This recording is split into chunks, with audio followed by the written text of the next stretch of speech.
Bonsoir à tous. Merci de nous rejoindre dans votre émission de santé. Dites-moi tout, docteur, de la télévision nationale. Nous ouvrons ce premier numéro du mois de novembre sur le thème arthrose. Arthrose ou encore arthropathie chronique dégénérative est caractérisée par la douleur persistante aux articulations et la difficulté à effectuer certains mouvements. Quelle est la meilleure prise en charge de l'arthrose? C'est la question fondamentale que nous nous sommes posée et nous avons évidemment d'autres questions suivront. Docteur Kaba Kondé, rhumatologue, neurologue, médecin de sport, échographiste à l'hôpital national. Donc notre invité tentera donc de répondre à nos différentes questions. Pour ceux qui n'ont pas encore rejoint cette émission, cher public de Dites-moi tout, docteur, restez avec nous pour en savoir davantage. Mesdames et messieurs, encore une fois, bonsoir et bienvenue.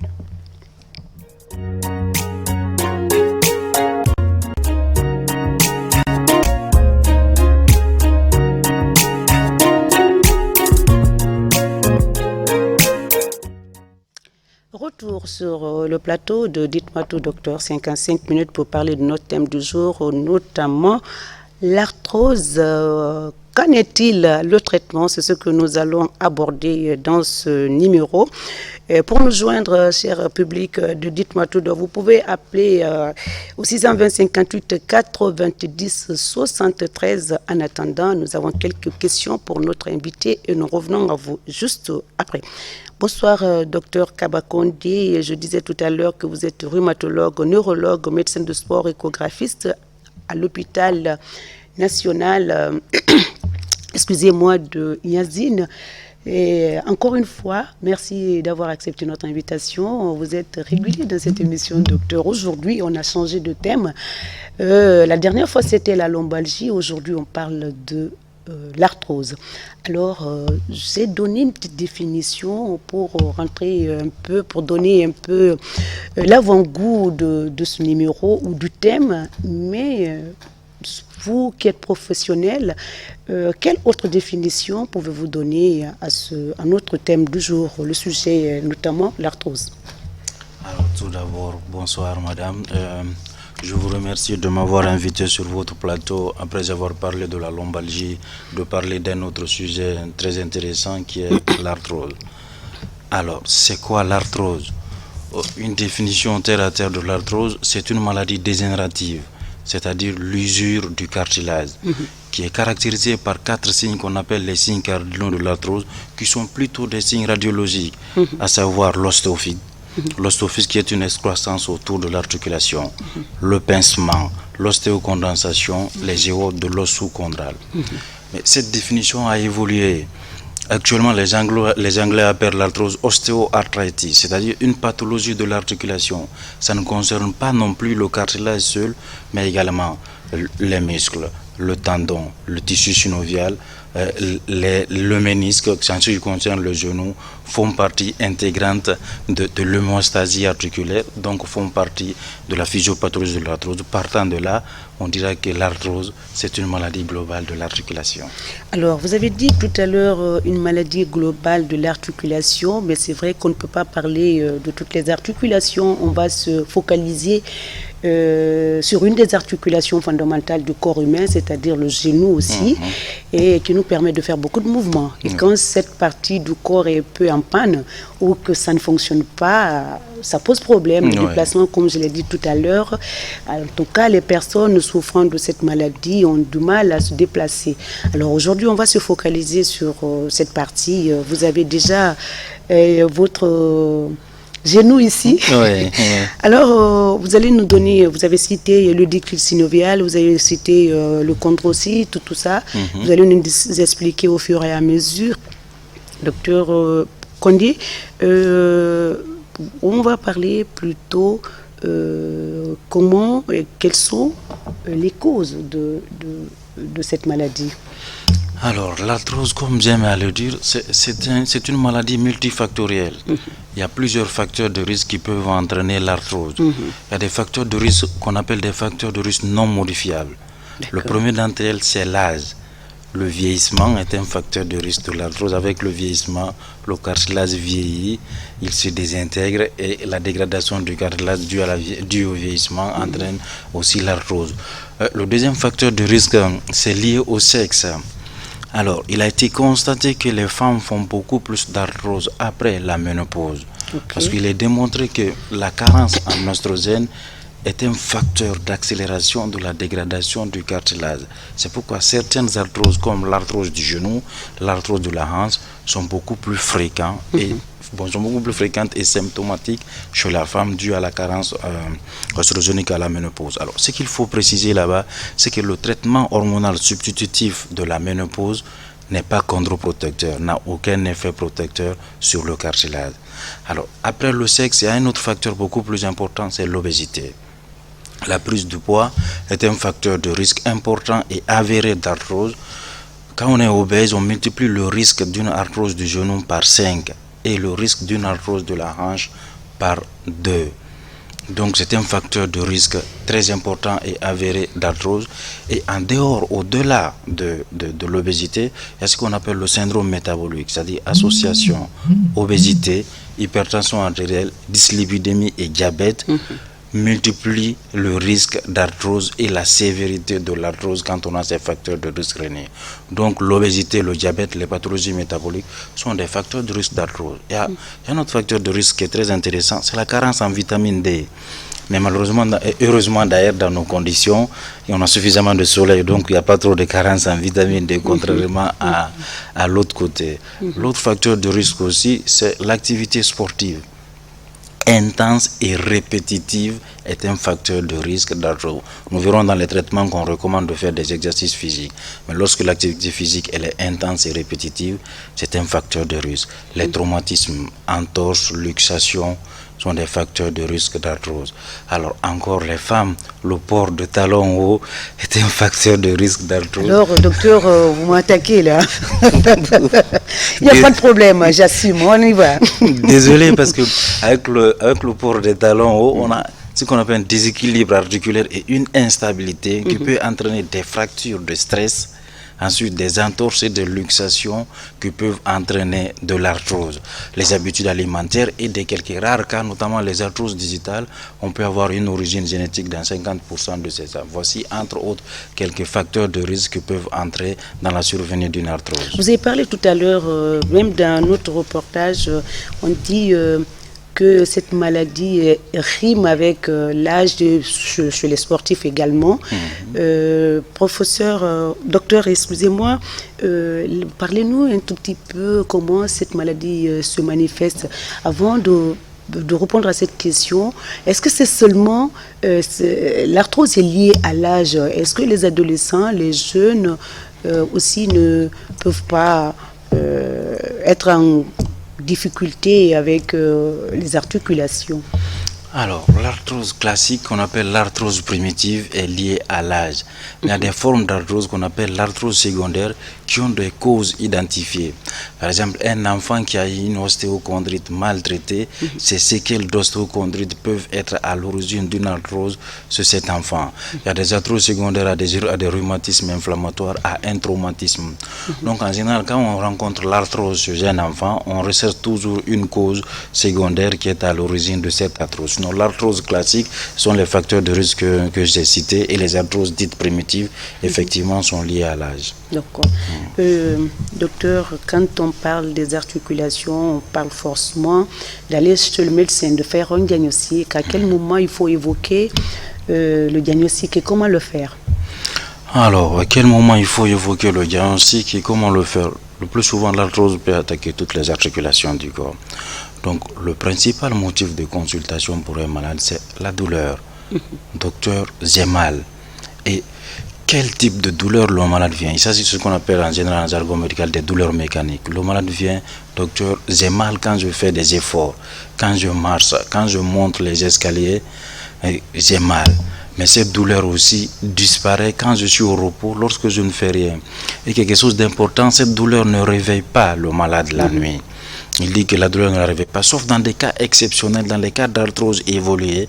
Lorsqu'on veut changer de position la nuit, ça réveille. Et autre chose, ce qu'on appelle la raideur matinale. Il y a ce qu'on appelle le dérouillage matinal. Le matin, le malade se réveille, il dit qu'il a du mal à sortir de son lit. Il dit mon dos est bloqué, j'ai du mal à faire des mots avec mon doigt, je ne peux pas fléchir mes genoux. Il lui faut quelque temps, 10 à 15 minutes pour sortir de son lit, ce qu'on appelle des raideurs. Et dans des cas extrêmes où la douleur devient de plus en plus importante, correspond à la phase de poussée de l'arthrose. C'est le maître symptôme vraiment, c'est la douleur, le principal motif de consultation pour l'arthrose. Après maintenant, il y a l'incapacité fonctionnelle, les boiteries qui peuvent amener les gens à consulter où on peut découvrir. Alors, quand on parle de consultation, on commence par quoi?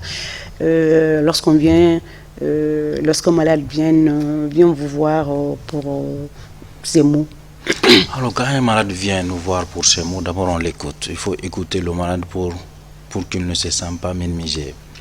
On écoute le malade, on fait l'anamnèse complète, c'est-à-dire on parle de ses antécédents, on recherche d'abord une cause de cette douleur. Jusqu'à preuve du contraire, l'arthrose c'est un diagnostic d'élimination. Après avoir éliminé les autres causes, on retient le diagnostic d'arthrose. Une fois le diagnostic, l'orientation diagnostique est posée, on pense que c'est une arthrose, on doit faire des examens complémentaires. Comme le gold standard, c'est la radiographie. D'abord, s'il s'agit du genou, c'est la radiographie. Et la radiographie, les incidences sont différentes en fonction des localisations. D'accord. Il y a plusieurs incidences qui dépendent en fonction des formes de localisation de l'arthrose. La radio va nous montrer les signes cardinaux que je vous ai dans la définition, le pincement, l'ostéophyte, les gérodes, l'ostéocondensation. Alors, il y a un autre examen qui est le plus important, c'est l'échographie. Nous, on a l'échographie dans notre service, par exemple, qui nous permet de poser le diagnostic précocement, de détecter les lésions minimes d'arthrose, ce qu'on ne verra dans le traitement que plus le diagnostic est précoce, plus la prise en charge elle est efficace. C'est très efficace, oui. Donc ces examens-là sont très importants. En fonction des localisations, on peut faire un scanner, une IRM, et sans oublier la prise de sang. Pourquoi je n'ai pas cité la prise de sang en première position? L'arthrose étant une maladie mécanique, la prise de sang sert à éliminer d'autres maladies, parce que les marqueurs de l'inflammation, par exemple, ne sont pas présents dans l'arthrose, à moins qu'on parle de CRP ultrasensible qui n'est d'ailleurs pas réalisé en Guinée, facteur rhumatoïde négatif, et dans de rares cas où on a du liquide dans le genou. Ce liquide, quand on ponctionne le liquide est d'allure mécanique. 300 éléments, moins de 50% de polynucléaire, tous ces éléments vont nous conduire à poser le diagnostic d'arthrose. D'accord. Alors, docteur, vous avez parlé de 3 types d'examens ici, la radio, vous avez parlé de l'échographie et en même temps de l'URM. Lequel des examens est efficace, qui vous permet de définir rapidement, de diagnostiquer ou de déceler rapidement le mal? Alors, avant le gold standard, c'était la radiographie. Mais comme la définition de l'arthrose a évolué, ce n'est pas seulement une maladie du cartilage. Donc, et la radio ne permet pas d'identifier les autres structures articulaires à part les os et le degré de dégradation du cartilage. Donc l'écho actuellement est le gold standard qui est même en concurrence avec l'IRM. Okay. Parce que l'échographie non seulement détecte la dégradation précoce du cartilage, permet de mesurer l'interligne, voir les structures articulaires, tendons, ligaments, même le ménisque au niveau du genou, on le voit à l'échographie. Donc ça nous permet de faire un diagnostic et un retentissement articulaire d'ensemble. D'accord. Moi, j'aurais voulu poser une question avant notre élément de reportage. Qu'est-ce qui irrite le cartilage? Alors ça, c'est une belle question, parce que parler de l'arthrose sans parler de cartilage, c'est quoi le cartilage? Le cartilage, quand on prend par exemple chez genou que j'ai envoyé, on a le fémur, le tibia, la fibula, et là nous avons les ligaments collatéraux. Et là, nous avons le tendon quadricipitaire et le ligament rotulien. Voilà, docteur Kondé, vous pouvez... voilà, c'est votre caméra. Voilà, pour permettre aux téléspectateurs et là, nous de avons voir un peu. C'est un genou, hein, ouais, c'est un genou qu'on a. Vue de face, vue antérieure, on a le fémur, on a le tibia, on a la fibula, le tendon quadricipital, le ligament patellaire. Et quand on tourne un peu, on voit le ligament croisé antérieur et postérieur, et on voit les ménisques. Et entre les deux os, entre le fémur et le tibia, et j'ai oublié, c'est la rotule qui est là, la patella. Entre le tibia et le fémur, les deux os sont séparés par le cartilage, qui a un coefficient de friction très faible qui permet le glissement des deux surfaces articulaires les unes sur les autres. En quelque sorte, le cartilage se trouve juste sur l'os, entre les deux. Entre les deux. Il sépare l'espace qui empêche entre les deux os de se toucher. Voilà. Il permet le glissement des unes sur les autres. Le cartilage est très solide et supporte d'énormes efforts et des contraintes mécaniques très importantes. Et ce cartilage est composé de deux éléments. Il y a ce qu'on appelle la matrice extracellulaire qui est composée de ce qu'on appelle le collagène de type D. C'est ce qui rend le cartilage dur et résistant. Et après, il y a ce qu'on appelle les protéines non collagéniques. Et ceux-ci sont tellement importants parce que les traitements de l'arthrose vont commencer par là. Il s'agit des protéoglycanes, des agréganes, des glycosaminoglycanes. C'est des termes un peu techniques, mais... Docteur, pour vous permettre plutôt aux téléspectateurs de comprendre la constitution entre les deux os d'en haut et d'en bas, c'est-à-dire il y a beaucoup d'éléments qui composent, c'est ce que vous êtes en train de citer. Oui, il y a beaucoup d'éléments qui composent. Vous avez cité le collagène, vous avez cité le liquide synovial, vous avez cité le chondrocyte. C'est des cellules qui permettent la renaissance. C'est les cellules qui composent, par exemple, le chondrocyte. C'est l'unique type cellulaire qui existe dans le cartilage. C'est-à-dire c'est le seul type de cellule que le cartilage a. Et cette cellule a des caractéristiques particulières. Parce que dans les conditions normales, elle est au repos. En dehors de l'arthrose, elle ne travaille pas. Et elle n'est pas vascularisée. Il n'y a pas de sang qui arrive au niveau du chondrocyte. Elle vit en autarcie, c'est-à-dire elle se suffit à elle seule et en anaérobie, sans oxygène. Elle se nourrit du liquide synovial. Elle baigne dans le liquide synovial pour se nourrir. C'est pourquoi, lorsque il y a une dégradation, l'arthrose commence. Sur cette cellule, le chondrocyte a plusieurs récepteurs qui vont tenter de réparer l'arthrose parce que le cartilage est attaqué. C'est dans ce processus de réparation que le chondrocyte est activé. Et quand il est activé... Les cellules naissent en permanence. Quand il est activé, il va tenter de réparer l'arthrose avant que le malade même ne sente qu'il a mal. Et quand il commence à rentrer... Parce qu'il y a de l'eau dedans, le cartilage baigne dans le liquide synovial, il va se ramollir et gonfler. C'est ce qui se passe en 4 stades. Ça, c'est le premier stade. Et le stade 2, ce qu'on appelle le stade de catabolisme. Quand le chondrocyte échoue, il sait qu'il a échoué, il ne peut plus réparer le cartilage endommagé. Donc le cartilage est malade comme ça. Et c'est pourquoi cette cellule est intéressante. Quand il n'arrive plus à réparer le cartilage malade, il va dire... on a des images à l'antenne. Hein? Oui. Moi aussi, je vais accélérer la destruction. Il va s'auto-détruire et produire d'autres substances qui vont attaquer le cartilage lui-même. Donc, troisième phase, c'est la phase de l'anabolisme. Comme il sait qu'il ne peut plus produire des glycosaminoglycanes et de liquide synovial pour se nourrir, il va produire d'autres éléments, ce qui fait qu'on aboutit à la mort du chondrocyte et malheureusement, l'arthrose apparaît. Très bien. Alors, si l'élément... est prêt, nous allons suivre ça ensemble et on va revenir sur le plateau. C'est le souci majeur des personnes âgées, mais aussi des sportifs.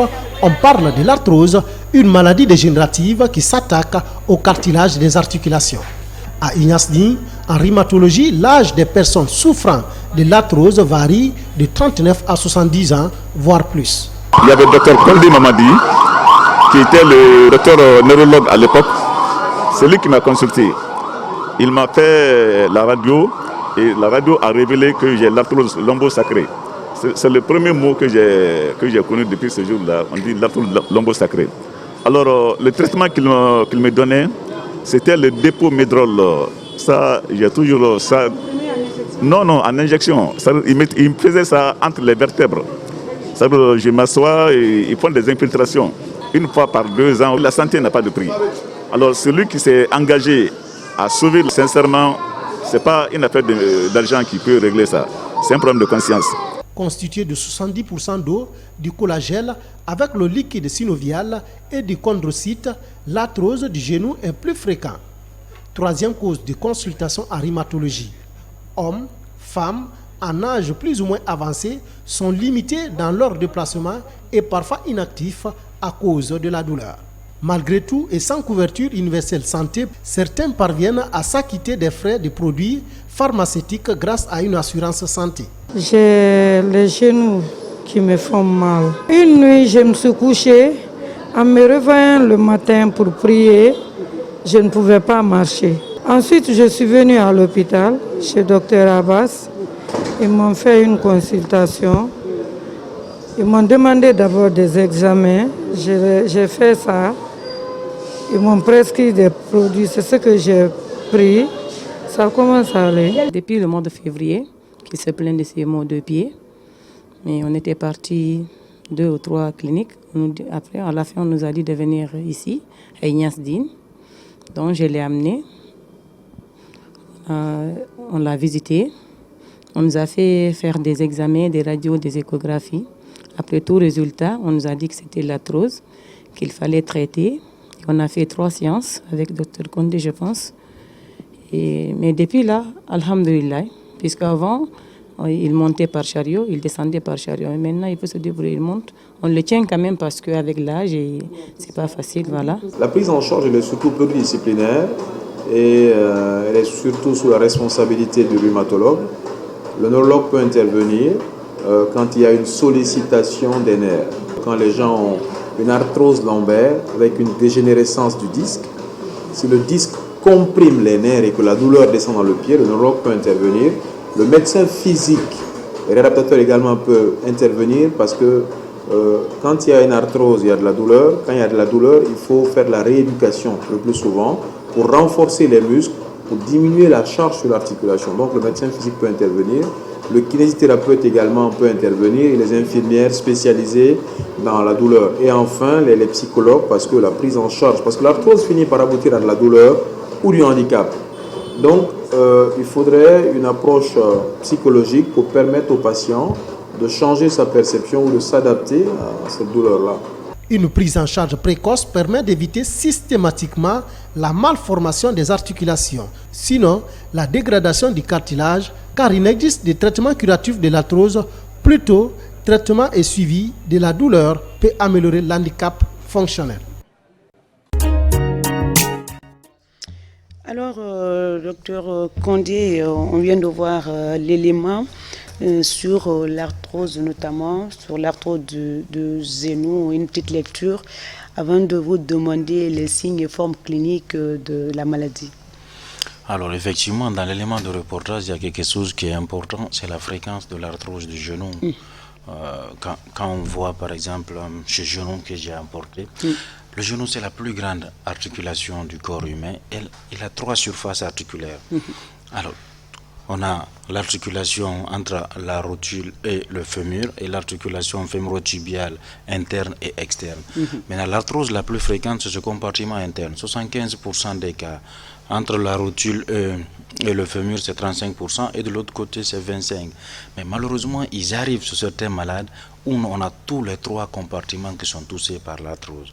On parle dans ce cas de l'arthrose, de gonarthrose tricompartimentale, c'est-à-dire les 3 compartiments du genou sont touchés.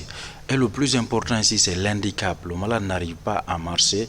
Et dans le reportage, on a dit qu'il y avait un monsieur qui était là, qui montait en fauteuil roulant. Tout au début, oui. Et tout au début, ça entraîne une incapacité fonctionnelle importante et les coûts associés à la prise en charge de l'arthrose sont énormes, non seulement pour l'État, mais également pour le malade, parce qu'il s'agit d'une maladie chronique qui va durer pendant longtemps. Trop longtemps d'ailleurs. Donc c'est à cause de ça, c'est la maladie ostéo-articulaire la plus fréquente. Et tous les médecins, quelle que soit la spécialité, ont un jour rencontré l'arthrose, ont un jour posé le diagnostic de l'arthrose. Et c'est ça le problème. Le diagnostic est facile, mais le traitement est toute autre cause. On en parle tout à l'heure, docteur. Je demandais tout à l'heure les signes cliniques. Parfois, nous les profanes, on parle de forme clinique. Qu'est-ce que c'est? Alors, les formes cliniques, par exemple, on avait un peu abordé au départ tout à l'heure, les formes cliniques de l'arthrose en fonction de la localisation d'abord. Quand l'arthrose se situe au niveau du genou, on parle de gonarthrose, c'est-à-dire l'arthrose du genou. Si c'est le compartiment externe, on dit fémoro-tibial externe ou fémoro-tibial interne ou patellaire, fémoro-patellaire. Donc si c'est le genou, on met les différentes. Alors le genou, c'est l'arthrose la plus fréquente, surtout au niveau des membres inférieurs. Et encore une fois de plus, les femmes vont m'en excuser, c'est beaucoup plus fréquent sur les femmes. D'accord, nous sommes d'accord, hein, on assume. Donc c'est l'arthrose la plus fréquente et qui est très invalidante d'ailleurs, parce que l'incapacité fonctionnelle qui résulte, le malade vous dit je n'arrive pas à prier. Moi je prie assis, dès que je veux prier ça me fait mal. Quand je m'assois longtemps, dès que je me lève je sens la douleur. Je n'arrive pas à monter les escaliers. Dès que je me réveille le matin, je n'arrive pas à fléchir ou à faire des mouvements avec mon genou. Donc c'est très invalidant et un sujet de préoccupation majeure actuellement. Okay. Docteur, vous nous accusez dans cette émission, mais il n'y a pas de problème, les femmes avec l'arthrose, avec les talons hauts, alors là, bon, vous allez faire des recommandations. Il y a d'autres formes cliniques qui sont d'ailleurs fréquentes sur les gens. Vous allez faire des recommandations. On va parler tout à l'heure aussi de la prise en charge. Vous avez parlé, le diagnostic est facile, mais les produits, ce n'est pas à la portée de tous. Alors, ce qui concerne la prise en charge, les formes cliniques pour en finir avec, il y a l'arthrose de la hanche aussi qui est la plus fréquente. Les épaules également. Oui, et la hanche, ça cause un problème parce que la hanche empêche les gens de marcher, de faire les gestes les plus simples. Porter ses chaussettes, mettre un collant devient difficile, impossible à cause de la hanche. Et l'arthrose de la hanche a une répercussion importante sur la vie sexuelle, ce qui fait que ça pose un problème. Après ça, il y a les arthroses de la main, il y a des arthroses lombaires. Il y a certaines articulations telles que la cheville, le coude, le poignet, l'épaule, ce sont des arthroses toujours secondaires. Par exemple, un traumatisme, une fracture, une entorse, un accident, toujours ça. Donc, après, en ce qui concerne la prise en charge, alors, la prise en charge est autre. Parce que j'aime donner cet exemple. Le cartilage, c'est comme l'amortisseur dans une voiture. Quand l'amortisseur est vieil, on remplace l'amortisseur. Mais sur l'homme, pour l'instant, l'amortisseur, on ne peut pas remplacer. C'est pas facile de remplacer. Donc, c'est quoi le but du traitement de l'arthrose? C'est d'abord lutter efficacement contre la douleur. Le malade vient vous voir, docteur, j'ai mal. Donc, le premier but, c'est d'arrêter cette douleur. Deuxièmement, c'est l'incapacité fonctionnelle. Il boite, il n'arrive pas à marcher, il faut faire en sorte qu'il gagne une autonomie. C'est de prévenir les complications et préserver le capital osseux. Ensuite, les moyens du traitement, il y a les moyens non pharmacologiques, c'est-à-dire l'information, l'éducation qui font partie intégrante du traitement. Dire au malade, vous souffrez d'une maladie chronique, ça va prendre beaucoup de temps. Voici les traitements, voici ce qui risque d'arriver comme complication. Le malade adhère ça. Mais l'un des moyens les plus efficaces aussi, c'est les mesures hygiéno-diététiques. C'est d'éviter la prise de poids. L'obésité, c'est un facteur de risque d'arthrose. L'amaigrissement soulage la douleur arthrosique. Quand on perd 10% du poids, on améliore la fonction articulaire de 28%. D'accord. Et quand on perd 5 kilos, on peut reporter les interventions chirurgicales du genou de l'ordre de 24%. Donc la perte du poids est considérable et importante. Mais la question qu'on se pose, peut-on faire maigrir un arthrosique? Clairement oui, mais pour deux conditions. Il faut que le malade lui-même soit convaincu qu'il peut perdre du poids. D'accord. Et deuxièmement, il faut qu'il reçoive de bons conseils pour être orienté de savoir ce qu'il faut faire. Deuxième chose, c'est l'activité physique. On avait un peu parlé tout à l'heure d'activité physique. Il y a 4 principes d'activité physique. L'activité physique vise la mobilité pour ne pas que l'articulation se bloque. Deuxièmement, c'est la stabilité articulaire. Troisièmement, c'est l'autonomie du malade. Et quatrièmement, c'est de lutter contre les déformations. Et après tous ces moyens non pharmacologiques, on attaque maintenant les médicaments. Il y a plusieurs types de médicaments. Comme dans toute pathologie douloureuse ou inflammatoire, il faut d'abord lutter contre la douleur. C'est les analgésiques, les antidouleurs selon les paliers de l'OMS. Palier 1, le paracétamol, les anti-inflammatoires non stéroïdiens, les anti-inflammatoires classiques ou bien les inhibiteurs préférentiels de COX-2. Et d'autres choses encore, c'est les corticoïdes qu'on peut utiliser, mais au cas par cas. On sait comment les utiliser au cas par cas. Mais le traitement le palier 3, bien entendu, mais le palier 3, l'utilisation exceptionnelle dans l'arthrose. Mais le traitement de fond de l'arthrose, ce sont des médicaments qu'on appelle les anti-arthrosiques d'action lente. Ce sont des composants du cartilage qui sont considérés dans beaucoup de pays comme un complément alimentaire, par exemple aux États-Unis. Mais ils sont caractérisés ils sont très pragmatiques. Ils soulagent la douleur arthrosique.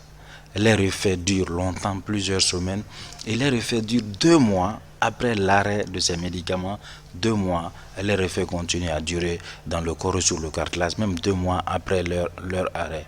Et ils ont un avantage sur les anti-inflammatoires, ils sont bien tolérés par le tube digestif. Mais ils sont toujours, comme toujours, il y a un mais. Ils ont des controverses. Est-ce qu'ils ont réellement des effets structuraux sur le cartilage? Il y a des controverses. Certains disent non, certains disent oui. Mais quoi qu'il en soit, ces médicaments utilisés à la phase de début de l'arthrose sont efficaces. Il s'agit des glycosamines, de la chondroïtine sulfate, de la diacérine, des insaponifiables. On a tous ces produits-là dans le service? Oui, on a tous ces produits-là dans le service et dans les pharmacies. Et c'est à la portée de tous? Non. C'est un peu serre parce que c'est pas à la portée de tout le monde. Alors, connaissant quand même l'effet secondaire de tous les produits, est-ce que vous recommandez à ces malades de prendre en permanence les comprimés ou autre chose? Il y a une façon de donner ces médicaments. Alors, bientôt la deuxième partie, on va parler rapidement de traitement. Les téléspectateurs vont nous appeler tout à l'heure. Le numéro va s'afficher, mais avant? Alors, avant, pour le traitement, ces médicaments-là, il y a une façon de les donner, une stratégie thérapeutique qui est bien adaptée en fonction de chaque patient. Et rapidement, il y a les traitements locaux qui concernent les infiltrations cortisoniques.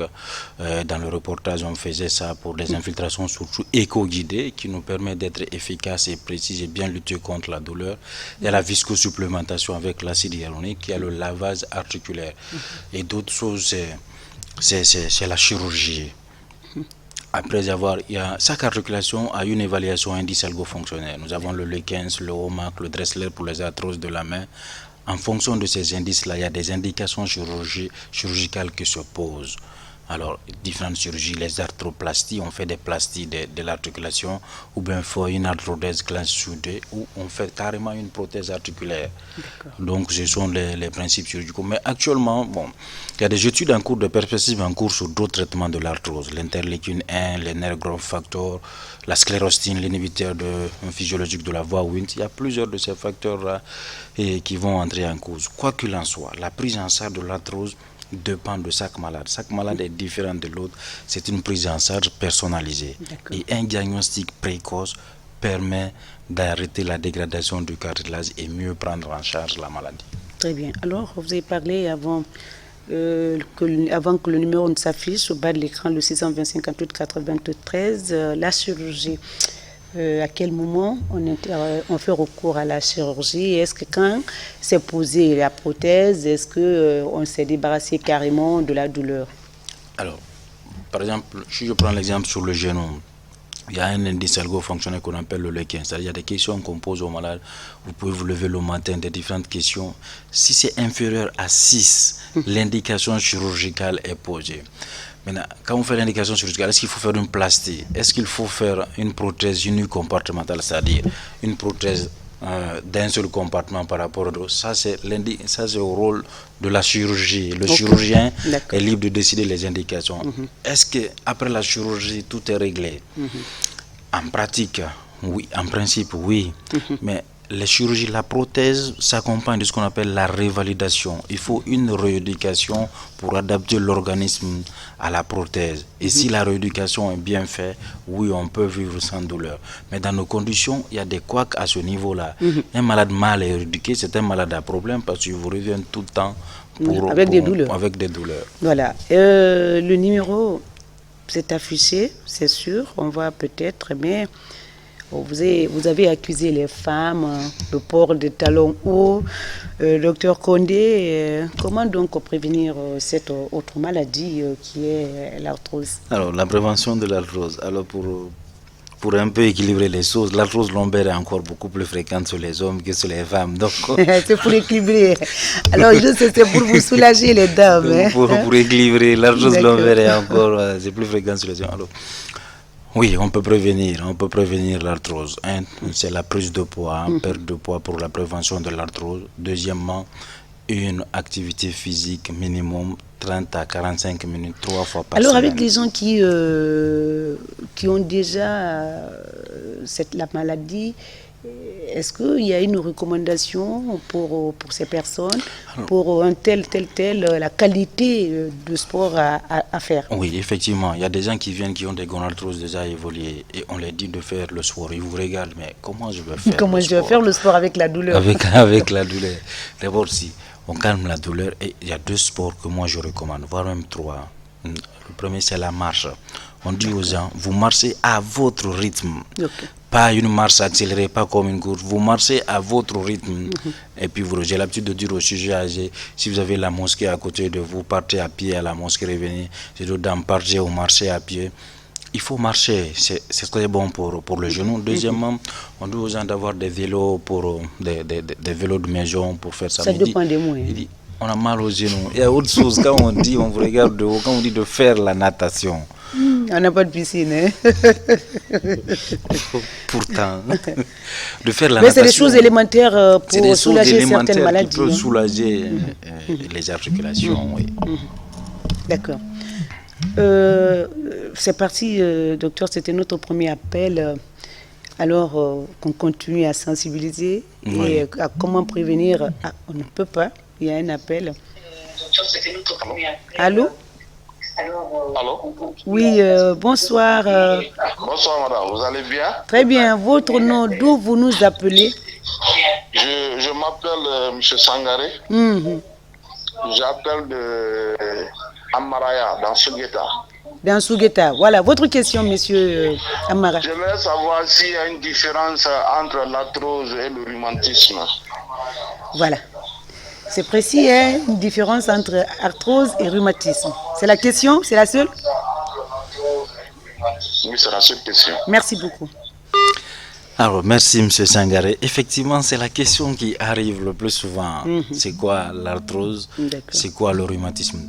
En fait, quand on dit le rhumatisme, c'est un ensemble de maladies dont l'arthrose fait partie. Donc, l'arthrose est un rhumatisme, mais un rhumatisme dégénératif. C'est-à-dire mécanique où il n'y a pas d'inflammation en règle. Comment on définit donc le rhumatisme pour ne pas, pour les profanes comme M. Sangaré? Il y a une confusion qu'il ne faut pas. Quand on dit rhumatisme aussi, les gens pensent au rhumatisme articulaire aigu. C'est ça la confusion. Parce que le rhumatisme articulaire aigu aussi, c'est une infection post-streptococcique qui fait partie aussi du rhumatisme. C'est comme on dit les pathologies neurologiques. Quand on dit la rhumatologie, on dit les rhumatismes. C'est l'ensemble de toutes les pathologies qui rentrent dans le cadre de la rhumatologie. Et il est divisé. Les rhumatismes dégénératifs, c'est l'arthrose. Alors, docteur Kondé, vous allez régulièrement venir dans cette émission parce qu'il y a des sujets vraiment pour ne pas confondre, il faut que vous soyez là pour nous éclaircir. Allô? Allô? Messieurs, s'il vous plaît, vous êtes en face de votre écran là. Allô? Vous qui suivez cette émission et que vous voulez contribuer à enrichir en posant des questions aux invités, à notre invité plutôt, éloignez-vous de votre poste téléviseur, sinon il ne saura pas décrypter les différentes questions. Avant, il est parti, on disait donc...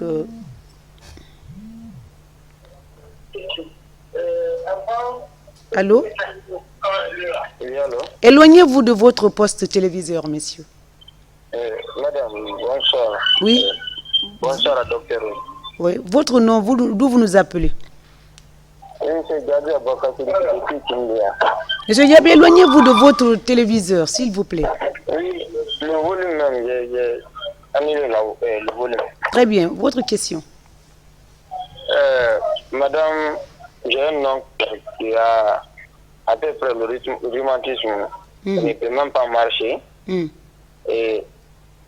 Et parfois, son pied s'enfle, et 2 pieds même. Et il y a de ces moments où il ne peut pas marcher. J'aimerais entendre les réponses de docteur à ces propos. D'accord. Merci beaucoup. Docteur, même moi je confonds un rhumatisme, goutte, il y a même une autre pathologie. Alors effectivement... Et puis il y a la lombalgie. Alors nous confondons, dès qu'il y a douleur, on parle de l'arthrose. Or il y a Ah, il faut d'ailleurs qu'on fasse voilà, une les douleurs émission les douleurs c'est pareil, mais les maladies ne sont pas pareilles. Ah, parce que la goutte que vous citez, c'est un rhumatisme inflammatoire. D'accord. Donc c'est une maladie auto-inflammatoire, la goutte que vous citez. C'est différent de l'arthrose qui est un rhumatisme dégénératif. Okay. Donc sont tous des rhumatismes, mais ils sont catégorisés. C'est pourquoi il faut vraiment qu'on continue à sensibiliser les gens pour savoir de quoi il s'agit, de quoi les gens souffrent quand on a mal. D'accord. Ouais.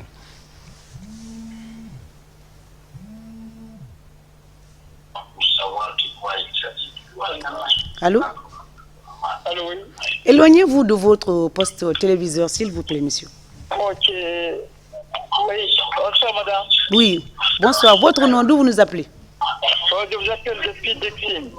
Alors, nous vous écoutons. Ok, bon nom, j'ai une jeune sœur là qui avait fait l'arthrose. Je vous appelle depuis Dexine. D'accord. Ok, j'ai une sœur là qui avait l'arthrose. Et depuis 2014, elle est partie au Sénégal. D'accord. On l'a placé le protège, quoi. Mais actuellement, là où il a mis le protège, le pied là, elle sent de douleur toujours, quoi. D'accord.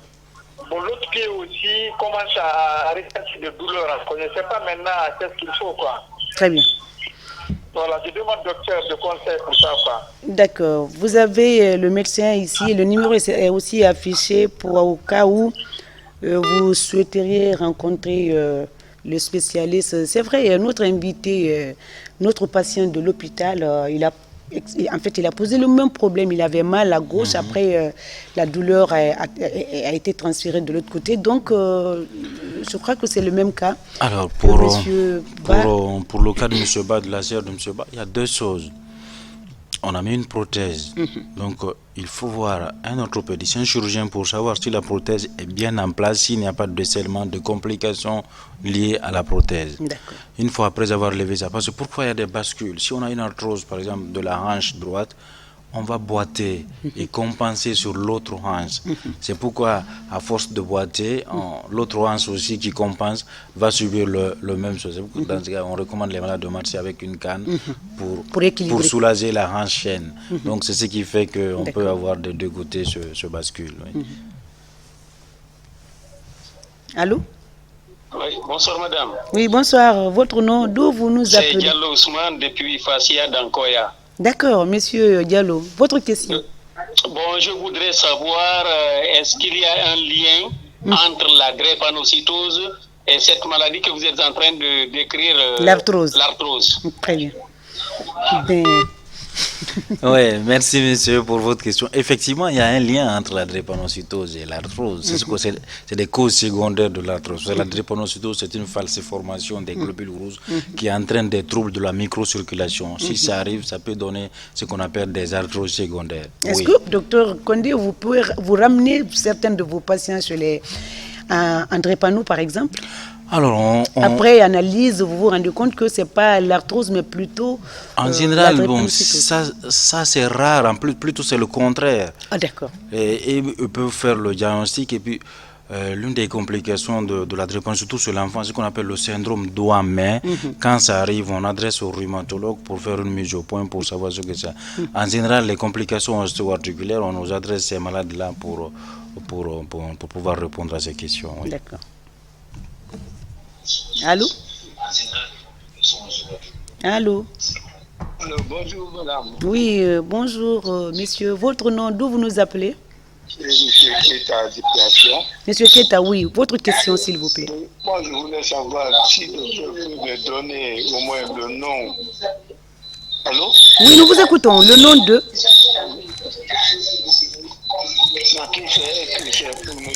Monsieur Keta, éloignez-vous de votre poste téléviseur. Monsieur Keta, éloignez-vous de votre poste téléviseur. Monsieur Keta. Monsieur Conte, éloignez-vous. Docteur, s'il peut me donner le nom d'un produit qui peut nous soulager un peu avant d'aller à l'hôpital. D'accord. Vous avez mal, vous aussi? Vous avez mal?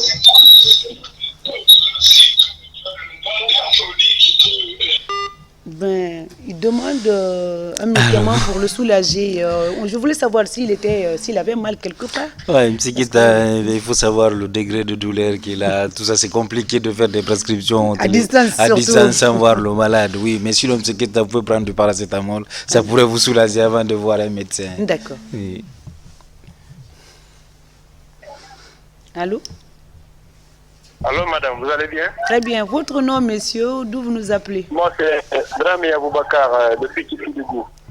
Très bien. Monsieur Dramé, nous vous écoutons. Voilà, je voulais poser une question à monsieur Kondé Kaba. Je voulais juste savoir si le rhumatisme est héréditaire. Voilà. C'est une question que même moi j'ai voulu poser. Eh bien oui, c'est une bonne question, M. Ketadeki. Effectivement, l'arthrose, il y a des formes d'arthrose héréditaire. Par exemple, les arthroses de la main, les arthroses digitales, dans 50% des cas, c'est héréditaire. Et la forme même change. Quand on a une arthrose digitale associée à une autre arthrose, on parle plutôt de maladie arthrosique. Donc oui, ça peut être héréditaire, les arthroses, notamment les arthroses de la main. Allô? Allô? Bonsoir, messieurs. Madame, bonjour. Oui, votre nom, d'où vous nous appelez? Je voulais demander au docteur. Moi, je fais des consultations à ISDU. On m'a détecté l'arthrose, on m'a détecté le rhumatisme, on m'a détecté la goutte. Wow. Je sais que j'ai la goutte parce que je ne mangeais que de la viande. Mais on m'a prescrit un produit. Dès lors, je suis au lit il y a 6 mois. D'accord. On m'a prescrit le Zyluric 100. Alors, chaque fois que je le prenais, j'avais des douleurs insoutenables. Pas au niveau de dos, mais au niveau de ma hanche. Mais aujourd'hui, je suis carrément immobilisé au lit. Je ne peux faire le va-et-vient entre ma chambre et ma toilette. D'accord. Il faut que je m'accroche au lit, autour de moi. Alors, vraiment, je suis inquiet, j'ai des douleurs insoutenables. Je suis obligé de prendre du tramadol pour me soulager. Wow. J'aimerais avoir des conseils du docteur. Merci beaucoup. Prompt rétablissement, monsieur. Merci. Alors, c'est un malade sérieux, 3 maladies réunies dans un même corps, c'est compliqué. Ce que le monsieur dit est tellement intéressant que l'association goutte-arthrose, le lien est établi. Les deux maladies peuvent s'associer dans une même articulation. Il dit quelque chose qui est sur Zyluric, c'est un hypouricémia, c'est un médicament qui permet de diminuer le taux d'acide urique dans le corps qui est à l'origine de la goutte. Effectivement, il dit que quand il prend le Zyluric, il a mal à la hanche. Bon, je ne sais pas, il faut l'examiner. Est-ce qu'il réagit au Zyluric ou bien est-ce qu'il a un autre problème au niveau de la hanche? Il faut faire de la part des choses. Alors après... lui, pour l'aider un peu, docteur, c'est pas pour vous couper la parole. Je ne sais pas si le numéro de docteur est affiché à l'écran pour discuter avec vous un peu plus tard parce qu'apparemment, il a mal. Hein, il a mal. Alors, on va prendre... Allô? Oui, allô. Oui, bonsoir, messieurs. Oui, bonsoir. Votre nom, d'où vous nous appelez? Mon nom, c'est Dr Gara, je vous appelle des Comores. Des Comores. Nous vous écoutons, monsieur Gara, vous avez dit, hein? Oui. Nous vous écoutons. Ok. Je voudrais juste féliciter Dr Gara pour cette émission. Et lui poser la question, s'il peut un peu élucider la question entre, il a parlé des articulations de la hanche, qui peuvent avoir des répercussions sur la vie sexuelle. Oui. Est-ce qu'il peut élaborer un peu plus sur ça pour qu'on puisse comprendre? Très bien. Okay. Merci. Alors, lui, il appelle depuis les Comores. Monsieur Gara, alors c'était dans votre explication. Oui, il a suivi l'émission. Hein? Il a bien suivi l'émission. Alors, merci. Alors, il faut établir le lien. Merci, monsieur Gara, depuis le Comore. En effet, l'arthrose de la hanche, c'est l'arthrose de l'articulation coxo-fémorale. Alors, pourquoi ça a un retentissement important sur la vie sexuelle? Parce que chez l'homme, chez la femme, les deux? Chez l'homme, surtout chez l'homme. Les mouvements de cette articulation sont très douloureux. Moindre mouvement, c'est douloureux. C'est à cause de la douleur que ça rend pratiquement l'acte sexuel impossible. C'est pourquoi ça a des retentissements importants sur la hanche avec les bois. Moindre mouvement, l'articulation, elle est très très douloureuse. C'est à cause de ça, on parle qu'il y a des répercussions importantes sur la vie sociale et la vie sexuelle du malade. D'accord. Alors, même moi, je n'ai pas prêté attention à cette explication. Allô? Allô, oui. Bonsoir, messieurs. Allô, oui. Bonsoir. Votre nom, d'où vous nous appelez? Je m'appelle Camara depuis Sofonia. Monsieur Camara, nous vous écoutons. Donc, je vous demande, docteur, donc, il y a Philippe qui travaille parce que j'ai un enfant de 15 ans qui est tombé sur son pied là quand son boîte. D'accord. Un peu dérangé là. Ok.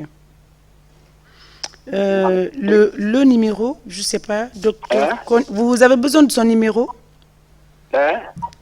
Il a dit qu'il a besoin de votre numéro. Vous avez besoin de son numéro?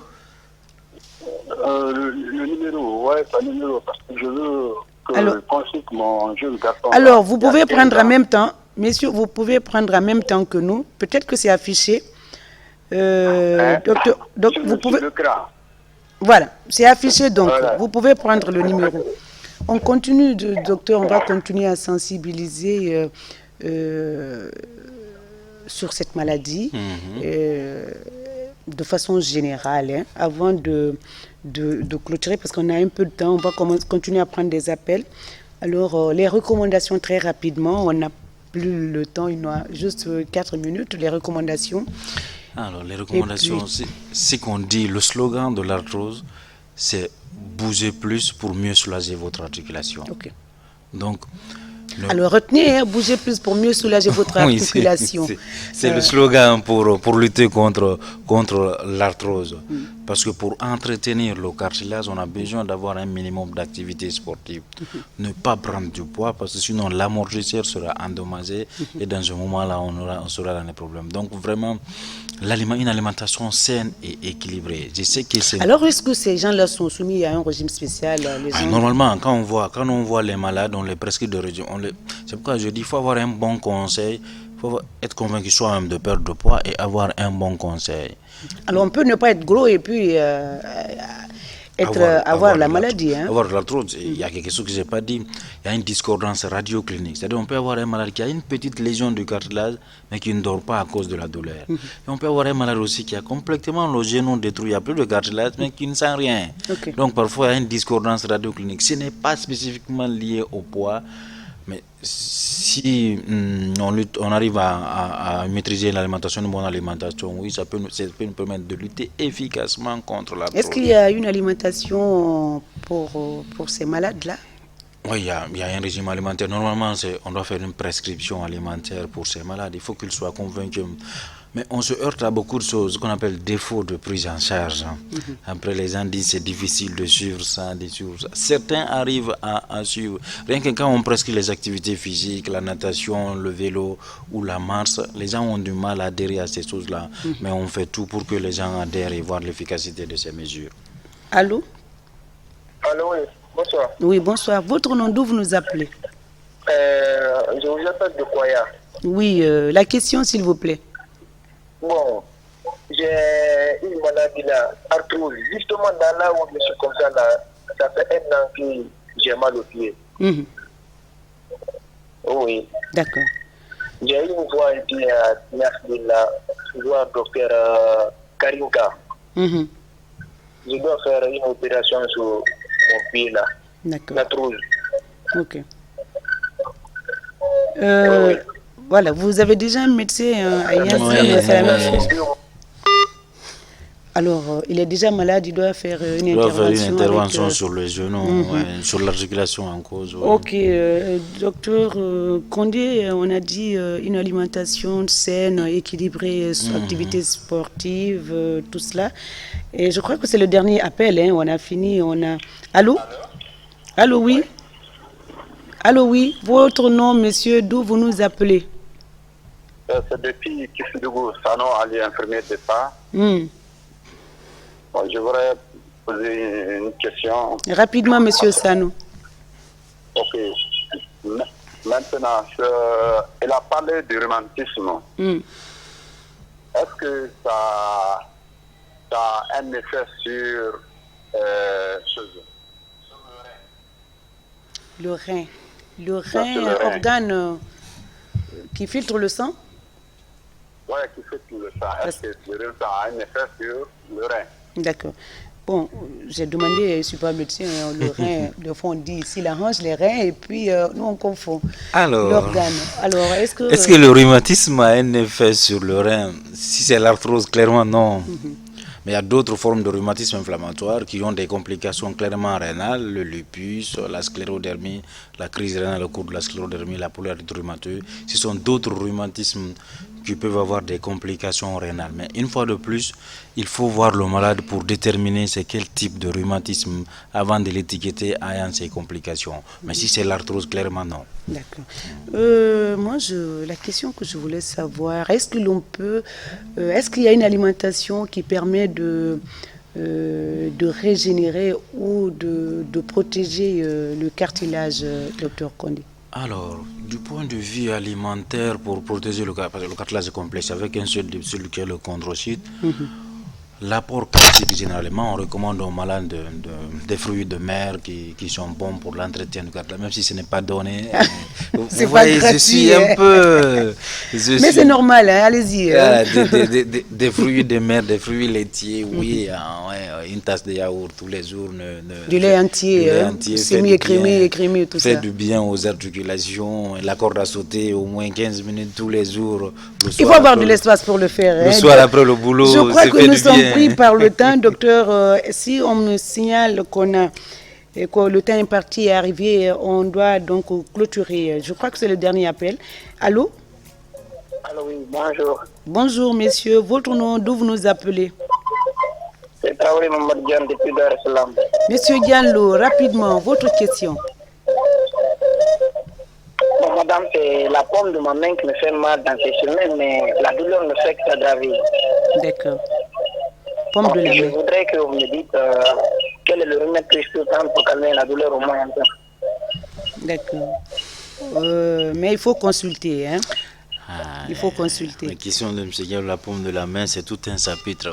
Il faut examiner ce malade, faire une échographie qui est le stéthoscope du rhumatologue pour savoir s'il y a une pathologie tendineuse ou quoi, pour déterminer ce qu'il y a avant de le traiter, oui. D'accord. Alors, lui demande déjà les produits pour soulager. Monsieur Diallo, si vous nous suivez, il vaut mieux aller vous consulter et puis on pourra vous prescrire. En effet, oui. Je crois que c'est la fin de l'émission, docteur Kondé. Merci d'avoir accepté notre invitation, de répondre donc à nos différentes questions et celles des téléspectateurs également. Est-ce que vous avez un dernier message? Alors, le dernier message, c'est, comme on l'avait dit, bouger mieux, pour bouger plus. C'est le slogan. C'est le slogan.